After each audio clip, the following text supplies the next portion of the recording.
বিদেশের মাটিতে টেস্টে বড্ড অধারাবাহিক বাংলাদেশ ক্রিকেট দল, বিশেষ করে ভারতের বিপক্ষে প্রতিরোধী গড়তে পারছে না টাইগাররা। শুধু 22 গজেই নয়, ভারতীয় ক্রিকেটারদের প্র্যাকটিস দেখেও শেখার অনেক কিছু আছে বাংলার খেলোয়াড়দের। নানা কারণে কানপুরে পরের টেস্টে বাংলাদেশের জন্য অ্যাসিড টেস্ট হয়ে দাঁড়িয়েছে। চেন্নাই থেকে সাইফুল রূপকের রিপোর্ট। From Bangladesh media, how was the test match? How you evaluate the Bangladesh team? Bangladesh দলকে চাপে ফেলতে গিয়ে কিংবা বাংলাদেশের ড্রেসিং রুমে অস্বস্তি ছড়াতে গিয়ে মুরালি কার্তিক এখন নিজেই চাপে পড়ে গেলেন। চেন্নাই টেস্ট শেষে বাংলাদেশের মিডিয়া দেখে তড়িঘড়ি করে সরে যাওয়ার চেষ্টায় ইশারায় বললেন নো কমেন্টস। কিন্তু সাকিবের ইনজুরি নিয়ে তিনি যে তৃতীয় দিনে যে কমেন্টস করেছেন সেটা কিন্তু আসলে অনেক বেশি হাইপ হয়েছে এবং পরবর্তীতে তামিম ইকবালও বলেছেন টিম ম্যানেজমেন্ট যেন জানায় সাকিবের ইনজুরি সম্পর্কে তারা অবগত কিনা বা সেটা আসলে আপডেটটা কি। টিম ম্যানেজমেন্ট জানিয়েছিলেন যে সাকিবের কোনো ইনজুরি নেই। মুরালি কার্তিক যেটা বলেছেন হয়তো ভুল বুঝেছেন, না হলে এটা আসলে বাংলাদেশ দলকে এই টেস্টে চাপে ফেলার জন্যই হয়তো বলেছিলেন। ভারতের বড় জয়, বাংলাদেশের শোচনীয় পরাজয়, কোনো কমেন্টেটর অর্থাৎ ভারতীয় বা বাংলাদেশে কেউ আসলে কোনো কমেন্টস করতে চাননি। তবে তামিম ইকবালের জন্য ব্যাড লাক বলা যায়। চেন্নাই টেস্ট দিয়ে কিন্তু তামিম ইকবাল আন্তর্জাতিক কমিটিতে পুরোদমে যাত্রা শুরু করলেন।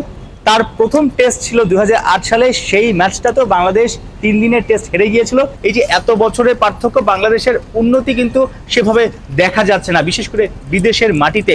ভারতের বিপক্ষে এর আগেও এই টেস্টের আগেও 3টা ম্যাচ খেলেছে। ওভারঅল ভারতের মাটিতে বাংলাদেশ 4টা টেস্ট খেলে 2টোতে ইনিংস ব্যবধানে হেরেছে, বাকি 2টোতে আসলে বড় ব্যবধানে হেরেছে। সবকিছু মিলিয়ে প্রতিরোধ কিংবা দাঁতে দাঁত চেপে লড়াই করার সেই বিষয়টা কিন্তু দেখাতে পারছে না।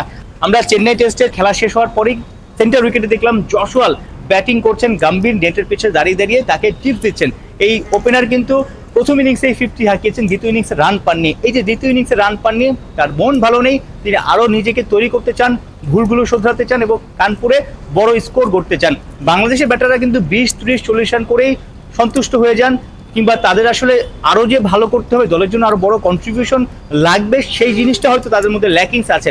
কিন্তু ভারতীয় ব্যাটাররা তারা যে বড় বড় স্কোর করেন, তারা যে 100-200 হাঁকান, তাদের যে চেষ্টাটা, সেই চেষ্টা থেকে আসলে বাংলাদেশের ব্যাটাররা শিখতে পারে। এই টেস্টে ভারতের একাধিক সেঞ্চুরি আছে, একাধিক 50 আছে, অথচ বাংলাদেশের স্কোর কার্ড 2 ইনিংস মিলিয়ে মাত্র একটা 50, নাজমুল শান্তর। অন্যরা কিন্তু 20, 30, 40 রানে অনেকেই আউট হয়েছেন। সেই ইনিংসগুলো বড় করা যাচ্ছে না কেন? টিম ম্যানেজমেন্ট হয়তো ব্যাটারদের নিয়ে কাজ করবেন, কারণ কানপুর টেস্টটা বাংলাদেশের জন্য একটা অ্যাসিড টেস্ট। কিভাবে অ্যাসিড টেস্ট? ভারতও কিন্তু সেভাবে আসলে বাংলাদেশকে ভারতের মাটিতে টেস্ট খেলতে আমন্ত্রণ জানায় না, 2017-এর আগ পর্যন্ত কিন্তু জানায়নি।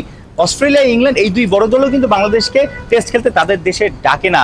অস্ট্রেলিয়া বাংলাদেশ সবশেষ টেস্ট খেলেছিল 2003-04-এর দিকে, এরপর ইংল্যান্ডে সবশেষ খেলেছে 2010 সালে। অর্থাৎ বড় দলগুলো আসলে বাংলাদেশকে লাল বলে সেভাবে সমীহ করে না, যে কারণে আসলে তারা লস প্রজেক্ট মনে করে। এখন বাংলাদেশকে সেটা বোঝাতে হবে যে তারাও তৈরি, তাদেরও সামর্থ্য আছে প্রতিরোধ করার, তারাও আসলে চ্যালেঞ্জ ছুড়ে দিতে পারে। কানপুর টেস্টটায় যদি বাংলাদেশ দাঁতে দাঁত চেপে লড়াই করতে পারে, 5 দিন দারুণ ক্রিকেট খেলতে পারে, তখন একটা পজিটিভ ভাইব হবে এবং ভারত সহ অন্যান্য দেশগুলো আসলে বুঝতে পারবে যে বাংলাদেশ টেস্ট ক্রিকেটে উন্নতি করেছে। আর যদি কানপুর টেস্টেও এই চেন্নাইয়ের মতো অসহায় আত্মসমর্পণ করে, ভবিষ্যতে ইন্ডিয়া, ইংল্যান্ড, অস্ট্রেলিয়া কেউ আসলে বাংলাদেশকে টেস্ট ক্রিকেটে নিমন্ত্রণ দেবে না এবং বড় দলগুলোর বিপক্ষে না খেললে বাংলাদেশের টেস্ট ক্রিকেটের স্ট্যান্ডার্ডটা আসলে বাড়বে না। সো অ্যাসিড টেস্ট বলা যায় কানপুর টেস্টটা বাংলাদেশের জন্য। সাইফুল রূপক, 71, চেন্নাই, ভারত।